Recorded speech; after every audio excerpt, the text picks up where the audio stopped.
Peace and great morning, kings and queens.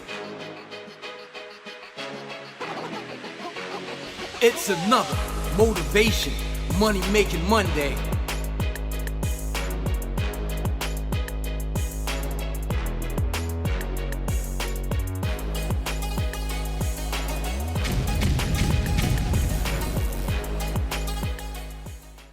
Peace and great morning, kings and queens.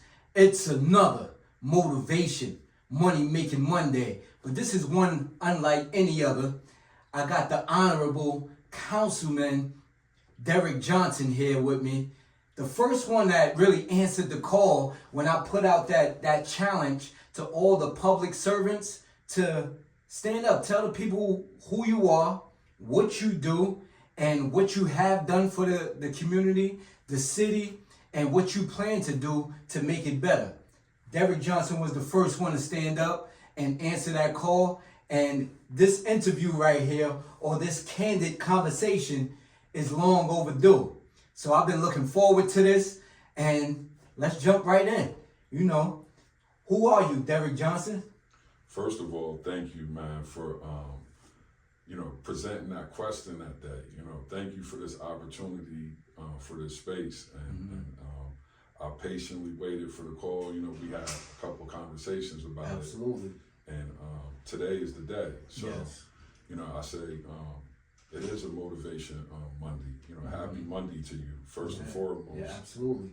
Thank you for, the energy that you bring to the start of each week for us. Consistently, genuinely, yes. We can count on that. And so, who am I? I'm Derrick Johnson. I'm Pat and Henry's oldest boy. Yeah. I'm my grandmother's oldest, Anna Mae McNeil, Mother Williamson, Mother McNeil. I'm her oldest grandchild. A lot of people can say I could represent what's good about Albany, and a lot of people will say that I acknowledge what's not working in Albany. I'm someone who always believed in my community. I'm someone who has benefited greatly from this community. I'm someone that never been scared to dream. I'm someone that didn't allow people to tell me that I couldn't do things. I'm someone that is starting to understand when people say that they see a lot of strength in me. I'm starting to recognize and understand the strength that they're talking about. I'm someone that has big plans for our city and feel like we right there. I'm Derrick Johnson, man. I'm from Albany, man. That's who I am. Yeah, that's powerful. That's powerful. I feel like in that answer, you acknowledge the ancestors that came before you, that made you who you are, that put that DNA in you, that kind of molded you and shaped you into the man that you are, and you represented the present as well as the future in that answer right there. So that was a 360 answer right there to who you are as a man, as a councilman, and also the name that you stand on, the name that you was given, Mr. Derrick Johnson. So yes, man, it's definitely an honor just to sit with you and talk to you. I've known you for some years now, going back to when I first started my business. I used to see you all the time, and we used to cross paths. And then as time went on, we just started to kick it and get to know each other better. And one thing I can definitely say about you, you've always been a stand-up man, a stand-up individual that always, followed through on his word, always been there for the community, always spoke life into me that I didn't even know that you was acknowledging things that you was acknowledging. And you always came to me with some real good insight for things that you acknowledged and observed just about my character and the things that was going on around me. So, I definitely commend you for that, and it's definitely been an honor to know you and be around you, to see what you do for this community, because you are definitely a great inspiration and a great asset to our community. What made you want to get into politics?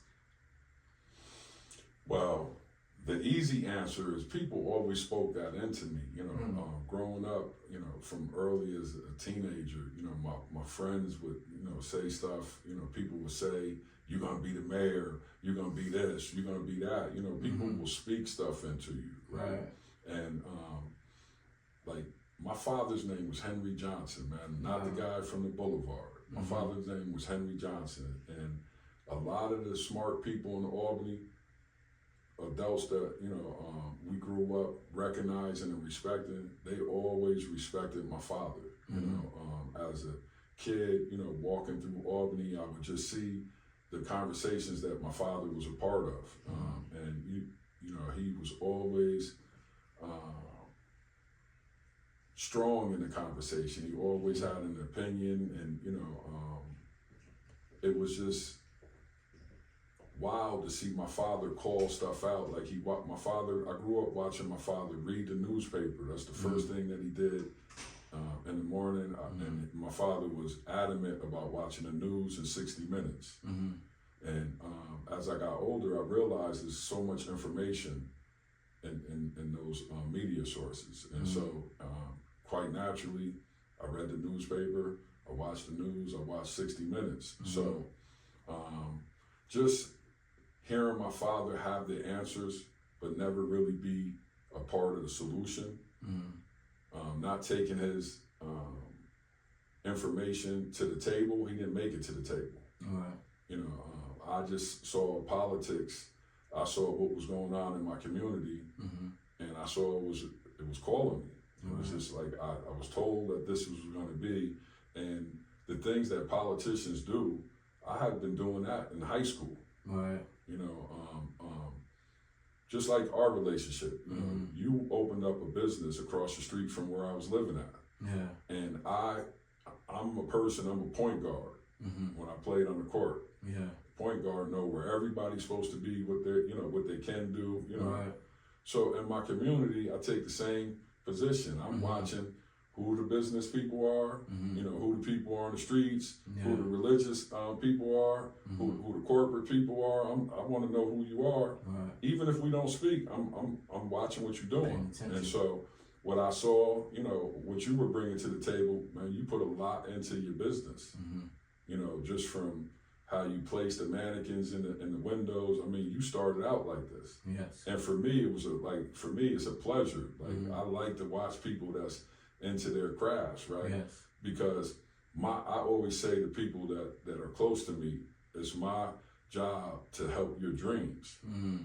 And so, like, I was talking to you, you know, we were connecting. I was just telling you, yo, my man, you know, I like the energy, you know, and I'm telling you, I remember I used to tell you, I said, yo, man, I watched you on the inside. I watched you come out in front of the store. I watched you go across the street and look, you know, I thought that was dope, you know, and then I started hearing you talk about swag and, you know, breaking it down. I'm like, oh, this brother's deep, you know.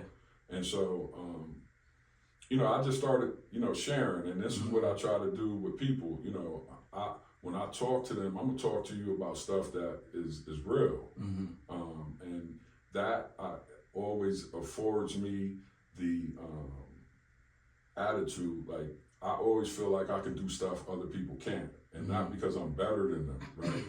I take the analogy that Michael Jordan said about, he said he missed more game winners than he hit, right?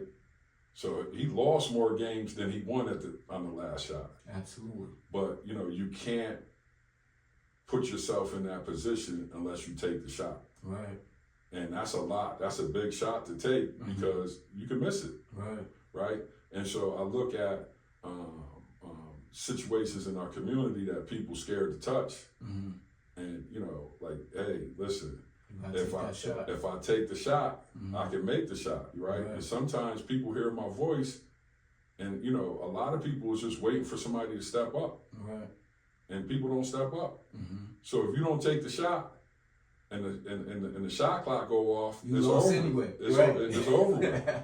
So, you know, I've never been scared to take that shot. I've never been scared to miss it, you know. And when I make it, I don't get too excited because this is just what we do. And so, like the need really drew me into politics. You know, the fact that when you look at Albany, we have put ourselves in a position where people from outside of Albany is calling the shots. Now, when I say this, right, I'm gonna look you in your eyes and say that because you're not a native Albanian, right? Yes. But check this out. I never said that you only had to be from Albany, right? Never said that, because there's many people that come and they connect with our community and they're genuine, and we're appreciative of that effort and that energy and that, you know, everything that comes with that. But, you know, I'm also a brother that's been afforded the opportunity to live outside of Albany. And there's very few places that are like Albany, where, you know, you don't have anyone in leadership that's a native Albanian. And so I have to put my energy towards fixing that. And it's a difficult conversation because you're talking to a group of people that have been messed over for so long that they don't really believe in thyself. You know, if you look at everything that's going on, a lot of it has to do with the lack of belief in self. You know, growing up, the Nation of Islam was strong in the city of Albany. And my brother was 5%ers. And I would read their lessons. And, you know, I would hold on to stuff. And I tell this story at Virginia Union. I was in the Black Studies class. And the Dr. Reverend Angelo Chapman asked, "What is knowledge?" And I was sitting in the back. You couldn't wait to answer that. I was sitting in the back, but this is true story. The basketball team was about probably 7 of us in that class. And we used to sit in the back, and we had our own conversation going. But I was DJ. I was in this I was in the lesson, and I was messing with my guys, and I turned around, I raised my hand, and the doctor said, "Hey, one of the basketball players want to say something." So he said, "What is knowledge?" I said, "Knowledge is the foundation." And he said, "The foundation of what?" I said, "The foundation of everything." And he said, "I'm gonna get back with you."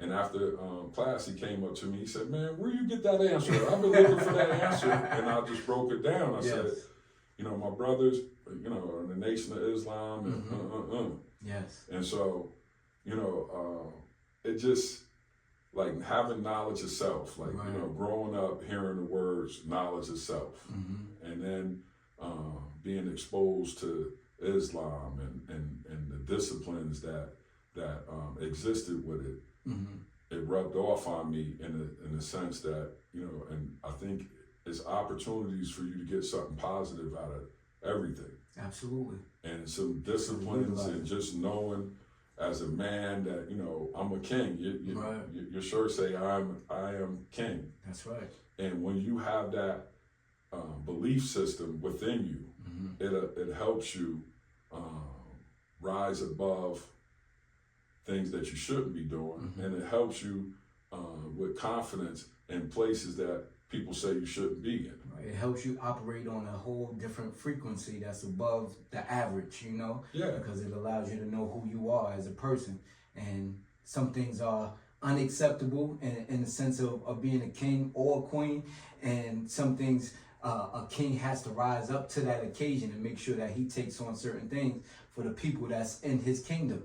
You know what I mean? So that is what I see as you being a king yourself has taken on as a councilman, you know, for the city, for our community. Which ward do you represent? I represent the 2nd Ward. Okay, and which ward is that? The 2nd Ward is in the south end. Pretty much our borders, I would say, off the, you know, the new borders would be the 1st Street from State Street. So right down there where Fresh and Fly is. Right by Pearl and State, yes. Howard Street, right? Yes. So Howard Street to Broadway, and I say we go as far as South Pearl in between 2nd Ave with the new redistricting. It used to go all the way down to Kenwood, but with the new lines, I think that we're ending somewhere around 2nd Ave. Okay. But, you know, for me, it's the part of the city where I lived the longest at. it's where, you know, my base is right there. Yeah. So, you know, I've walked those streets. I'm 56. I probably walked those streets for 48, 49 years because I wasn't walking around when I was 5 or 6 without my parents. But, you know, I've been moving through that community for the majority of your life. Very intimate relationship with it, and it's only made it stronger as a elected official. Because I don't really like to use the word politician. You know, I'm an elected official the right way because I came from the people. Right. And so a lot of times people say, "Oh, you're a politician." I'm not a politician, you know, because I don't walk like them. I don't talk like them. You know, I don't dress like them. I prefer the term public servant. You know what I'm saying? Because that keeps you grounded in what you did in that role to do, serve the public. Indeed. You know, serve the people. So when I love using that word public servant more so than a politician or even a councilman, even though that's the name of the role, but more so than anything, when you are elected official, you are a public servant. You're supposed to serve the public, serve the people.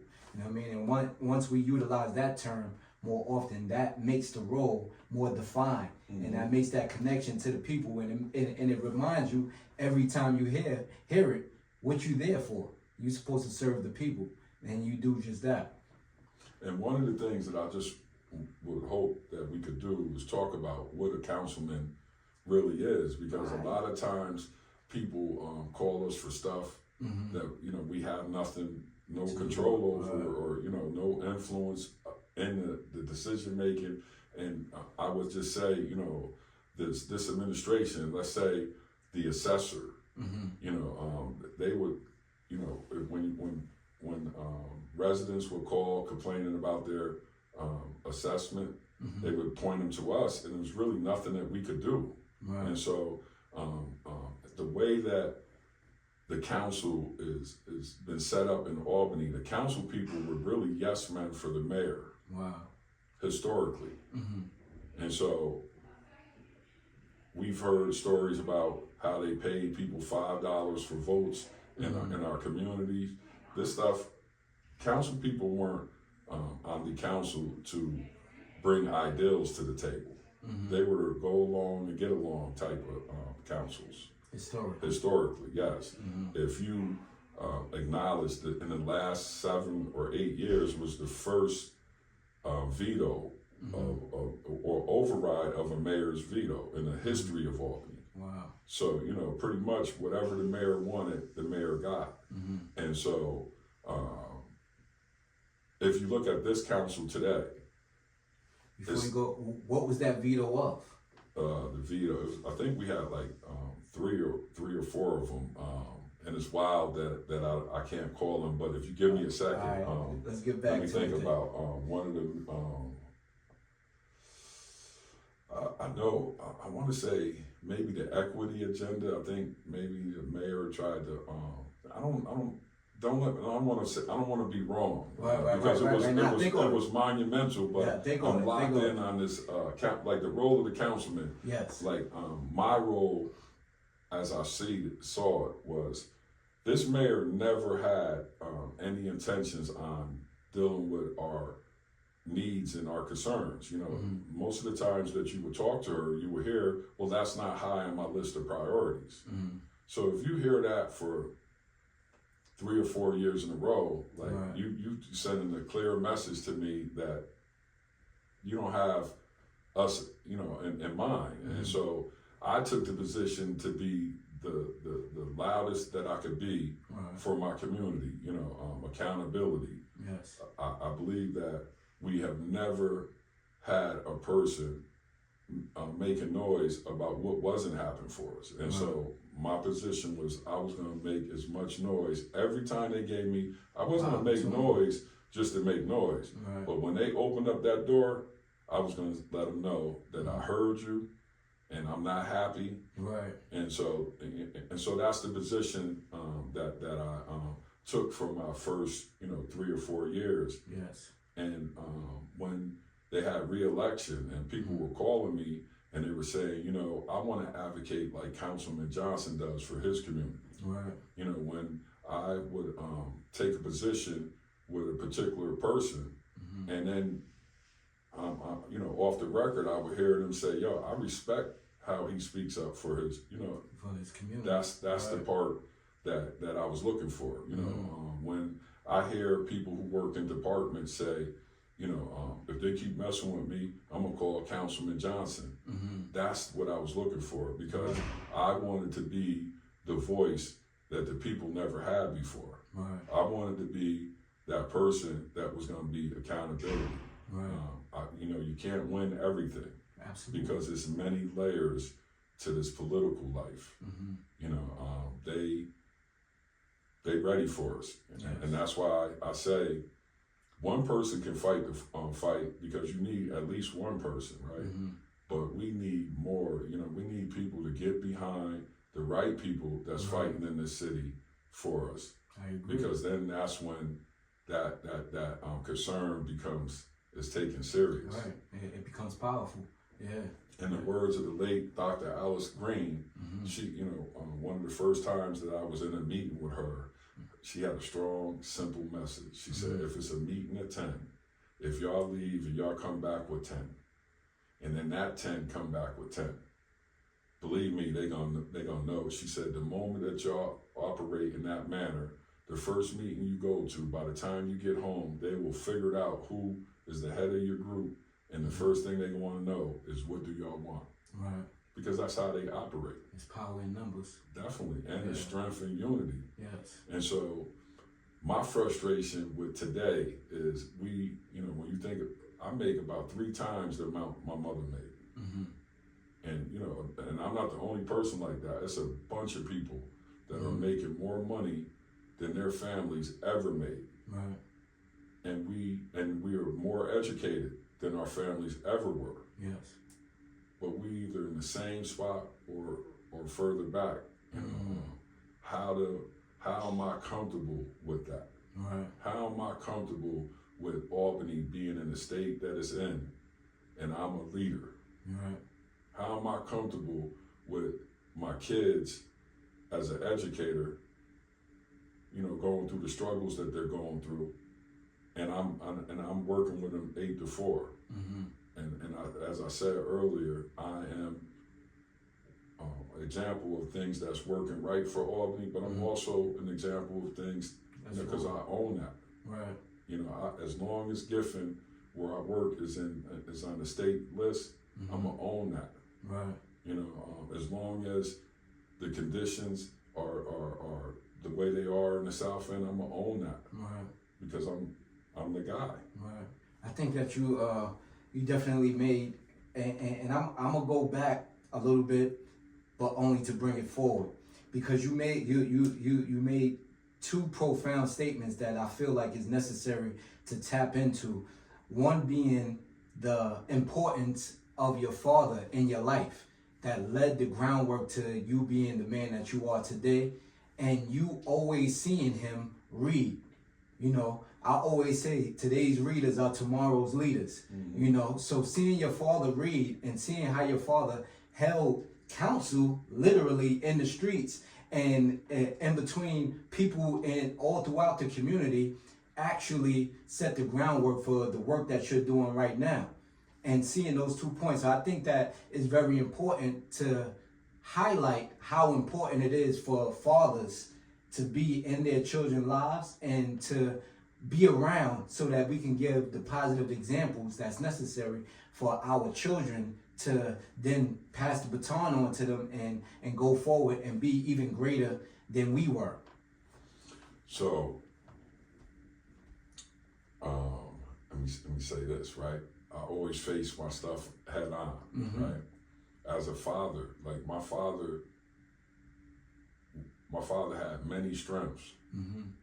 My father didn't execute them. My father didn't do a lot of the things that he was supposed to do, you know, but he still had all these awesome talents. Yes. And as a father, you know, I share this, that, you know, fatherhood has been one of my most unsuccessful endeavors. Wow. You know, my personal reality as a father is part of my motivation on a daily basis of working with everybody else's kids. Because I never and never had the opportunity consistently to be the father that I know that I was made to be. And so, you know, I wake up guilty. I feel guilt in my heart for Deja, Monet Johnson, for Evan, Michael Thorpe, and for Simeon Hart, because I always hear how dope they are, you know. And it's through my fatherhood that I realized that God wasn't, you know, I always felt like God was mad at me, you know, because of the pain that, you know, that you endure in your life. You know, like in your personal and private moments, you may ask yourself, why am I experiencing all of this, you know? And my one of the times I recognized that I was blessed is when I would hear, you know, the stories about my kids and you know how they were persevering in life, you know, and prospering. Yes. And so it was a blessing, you know. I was like, you know, yes, because they could have been in bad situations, and you know, and it was like I had to grow up and without them, and they had to grow up without me. You know, people don't realize. They say when a dad is not with his kids, you know, how much they miss out on. But people have to realize that, you know, those dads that's missing out on stuff, they living with that. And, you know, that's something, that's a struggle that I lived with every day because I never stopped thinking about them. You know, and people who know me know my mind races. And so, like, I'm thinking about them, you know, whether I'm acknowledging it, you know, they always... It's always in your mind. And the people who never seen me with kids, would, you know, ask me, DJ, you got kids? I'm like, yeah. And they always be shocked. And so, you know, you have been a guest at Giffen for dads take your kids to school day. And so, you know, one day I had to do that conversation. And part of it was about all the things that I never did. Because people who would see me from the outside looking in would automatically think, oh, he's a heck of a dad. And so, you know, I don't walk around with the thing saying, oh no, I'm the opposite. But, you know, it's been times that I use me to educate or to help and make people understand you're a way better father than me, because you there. You had moments. Yes.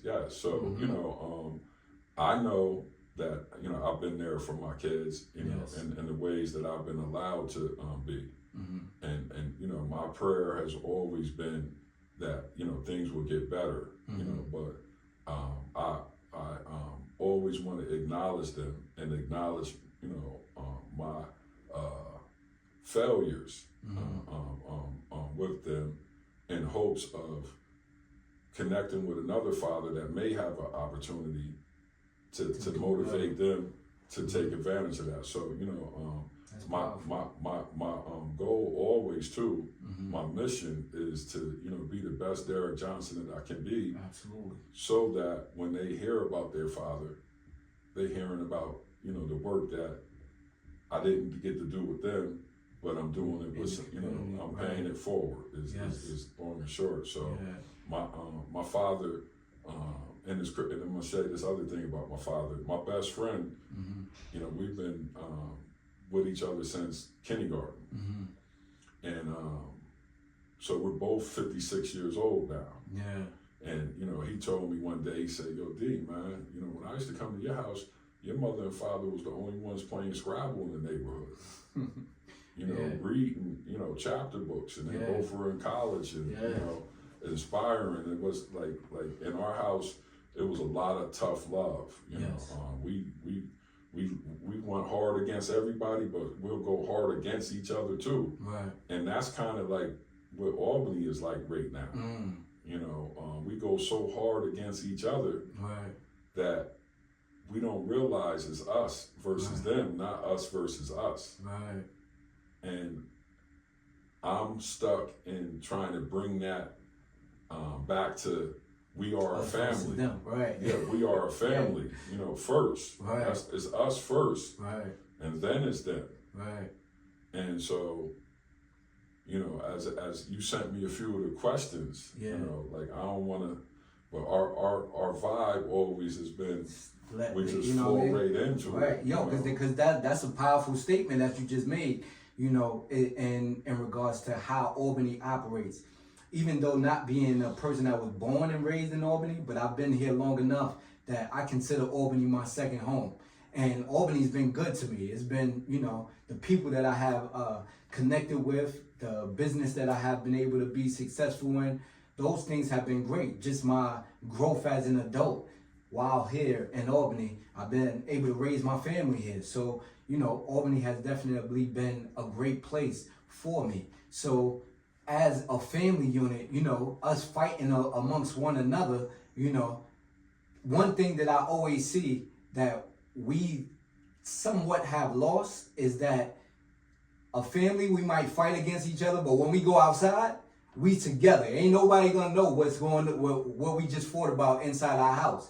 I don't see that here, you know. We don't carry that. It seems like we have lost that here in a sense where we let all of our fights that we're supposed to be internal or taking place in the house get shown outside of the house, and that shows weakness in our family when we allow things to be shown out into the public, things that's supposed to be dealt with on family time. Know what I mean? And we got to stop doing that as us first and foremost. Make sure that we separate what goes on outside in the public versus what's happening inside the house.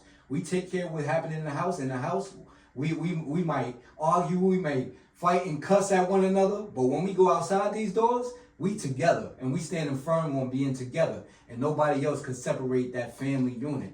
And I think that that's very important, that we have to get back into that mindset, not just in Albany, but city, state, nationwide. As a people, we have to be like, yo, we family. When we walk outside these doors, when we get on social media, when we get anywhere, we family first. And then, know what I'm saying? We not gonna allow anybody to have the opportunity to see chinks in our armor enough to be like, all right, we can divide them that way, or we can tear them apart that way. We don't allow that because we one unit. And once they see that, know what I'm saying, we'll be unstoppable. And I think that that's the most important thing that we have been lacking for decades, if not centuries, know what I'm saying, that togetherness. But it start incrementally. If we can do it here in the city, we can be an example to do it other places as well. And that's what we need to do.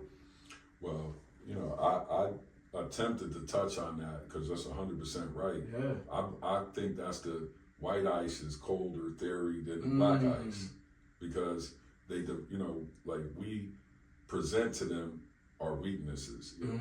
Like I say, how I feel about, my cousin said, he said, what people say about me to other people ain't none of my business. Right. That's how they feel, right? And how we feel about each other ain't everybody's business, because what we do is we show where we can be divided at. And that's like you just touched on something that carries over to elections. Every election, they could just come in our community and put us against each other. Absolutely. And so not only am I the councilman of the second ward, but I'm also the ward leader. And so in our, historically in our ward, black people will run against each other all the time. Right. And one of the things that I wanted is, I said, listen, let's sit down and have a conversation. And I can remember the first time that I did that, it was an older gentleman who had been in politics, and I believe he ran for office before. Yes. And it was a young sister that was just getting started. And when they talked, they came to the agreement that the older brother was going to run. Wow. But, you know, the power in that was sitting people down. Yeah. The power in us staying together makes us so much stronger. Now, and I'm going to say something here that I've been feeling in my space, right? In the Democratic, the way that the Democratic machine is operating in Albany, we'll never have what we deserve. And I always wanted to form our own group called the Shades of Democrat.